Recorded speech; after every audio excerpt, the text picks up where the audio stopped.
अब आज विश्वास अविश्वास की सियासत में उस अविश्वास पर भी ध्यान देना जरूरी है जो मणिपुर जैसे गंभीर मुद्दे पर भी सत्ता और विपक्ष के बीच बढ़ता गया है, जहां जनता के मुद्दे संसद के हंगामे में गुम हो रहे हैं और जितने बिल पेश होने चाहिए उतने या तो पेश नहीं हो पा रहे या बिना चर्चा के पास हो रहे हैं। हम मणिपुर के मुद्दे पर चर्चा के लिए पूरी तरह से तैयार हैं। क्यों मोदी साहब यहाँ नहीं आते और बात नहीं करते? सरकार को कोई डर नहीं है, चर्चा जिसको करनी है मणिपुर पर वो चर्चा करने आए, हमें कुछ छुपाना नहीं है।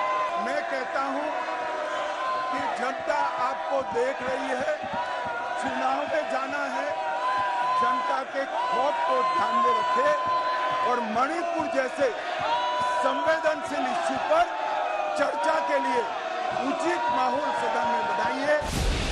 जिस मणिपुर का माहौल सही नहीं, उसके लिए उचित माहौल भी मिलकर संसद में सत्ताधारी और विपक्षधारी नहीं बना पाए, तभी तो सर्वदलीय बैठकें फोटो खिंचाने का मौका ही रह गई।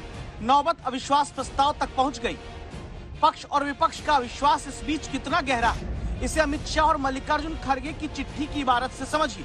कुछ घंटों के फासले के बीच लिखी गई इन दोनों चिट्ठी को हमने आपके लिए पढ़ा तो पाया कि अमित शाह ने कांग्रेस अध्यक्ष को चिट्ठी में लिखा कि मणिपुर की जनता चाहती है सभी पार्टी के सदस्य एक होकर मणिपुर के लिए संकल्पबद्ध दिखें, सरकार संपूर्ण चर्चा के लिए तैयार है। जवाब में कांग्रेस अध्यक्ष ने लिखा, हम तो शुरुआत से कह रहे हैं पहले पीएम आकर सदन में बयान दें, फिर मिलकर चर्चा की जाए। अमित शाह ने लिखा कि आइए पार्टी लाइन से ऊपर उठकर सद्भाव से काम करें।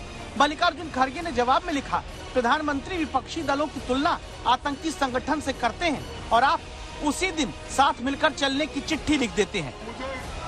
जनता के मुद्दे पर दोनों के बीच अविश्वास की खाई इतनी चौड़ी, खुद खड़गे बताते हैं कि बुधवार को सदन में बोलने को खड़े हुए तो माइक बंद कर दिया गया। मुझे अगर बोलने का मौका भी नहीं मिला ठीक है, लेकिन कम से कम जब मैं बोल रहा हूँ मेरा माइक अचानक बंद करना ये मेरा प्रिविलेज है। अब उसको प्रिविलेज को धक्का मेरा अपमान हुआ है, मेरे रेस्पेक्ट को आप मेरे सेल्फ रेस्पेक्ट को उन्होंने चैलेंज किया है और सरकार के इशारे पे अगर सदन चला तो मैं समझूंगा साहब डेमोक्रेसी नहीं है। अविश्वास के ऐसे आरोप एक तरफा नहीं, जहां जनता के हित में विश्वास कायम होना चाहिए, वहां नतीजा ये कि विपक्ष तब भी हल्ला करता है जब बात खेती किसानी सहकारिता की आती है। अभी जो नारे लगा रहे हैं उनको ना सहकार में इंटरेस्ट है, ना सहकारिता में इंटरेस्ट, ना दलितों में इंटरेस्ट है, ना महिलाओं के कल्याण में इंटरेस्ट है। सत्ता के खिलाफ अभी अविश्वास प्रस्ताव एक मुद्दे पर लाने की बात करते विपक्ष और सरकार के बीच कितना अविश्वास है, इसका सबूत यह है कि अभी से ठीक पहले के बजट सत्र की हालत ये रही कि 1952 के बाद छठा सबसे छोटा बजट सत्र रहा। 2022 के शीतकालीन सत्र में सरकार ने 16 बिल पेश करने की तैयारी रखी, लेकिन हंगामे और बाधा के बीच केवल 7 बिल पेश हो पाए। 2022 के मानसून सत्र की हालत ये रही। 2014 के बाद सबसे कम काम वाला सत्र रहा। 2022 के मानसून सत्र में सरकार ने सोचा था 24 नए बिल लाएंगे, लेकिन सिर्फ 6 बिल पेश किए जा सके। ये पहला मौका नहीं जब दूसरा कार्यकाल पूरा करती नरेंद्र मोदी सरकार के खिलाफ अविश्वास प्रस्ताव आया हो। 2018 की बात है, एनडीए की ही पुरानी साथी रही टीडीपी मोदी सरकार के खिलाफ अविश्वास प्रस्ताव लेकर आई थी। 2018 में केंद्र सरकार के खिलाफ आंध्र प्रदेश को पूरा फंड न देने के आरोप के बाद अविश्वास प्रस्ताव लाया गया था। 2018 के अविश्वास प्रस्ताव के दौरान शिवसेना बहस से दूर रही थी, जबकि नवीन पटनायक की पार्टी बीजेडी ने सदन से वॉकआउट किया था। 2018 में जब अविश्वास प्रस्ताव पर बहस शुरू हुई तो भले मुद्दा आंध्र प्रदेश का था, लेकिन सरकार को विपक्ष ने किसानों, अर्थव्यवस्था और भीड़ की हिंसा के मुद्दे पर घेरा था। 2018 में तब अविश्वास प्रस्ताव को एनडीए सरकार ने 199 वोट से हरा दिया था।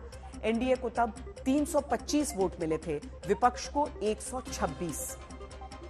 ये तो हमने पहले ही बताया कि संख्या बल के आधार पर इस बार भी अविश्वास प्रस्ताव कहीं नहीं टिकेगा, लेकिन हां, पता यह भी चलेगा कि विपक्ष में आपसी एकता का विश्वास फिलहाल कितना मजबूत हो पाया है। विपक्ष जब से एकजुट हुआ प्रधानमंत्री समेत पूरा सत्ता पक्ष यही सवाल उठा रहा है कि ये बैठे तो साथ हैं लेकिन आपस में मिल नहीं सकते। विपक्ष पर एकता के अविश्वास के उन्हीं आरोपों का जवाब क्या ये तस्वीरें देती हैं? जब संजय सिंह को राज्यसभा में वेल के पास आकर हंगामा करने के बाद पूरे सत्र के लिए सस्पेंड किया गया।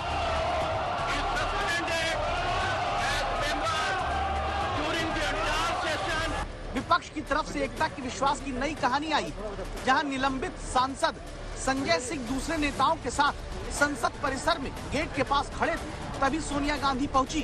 फिर क्या बात हुई, दोनों की बातचीत सुनिए। संजय जी सवाल थोड़ा उधर से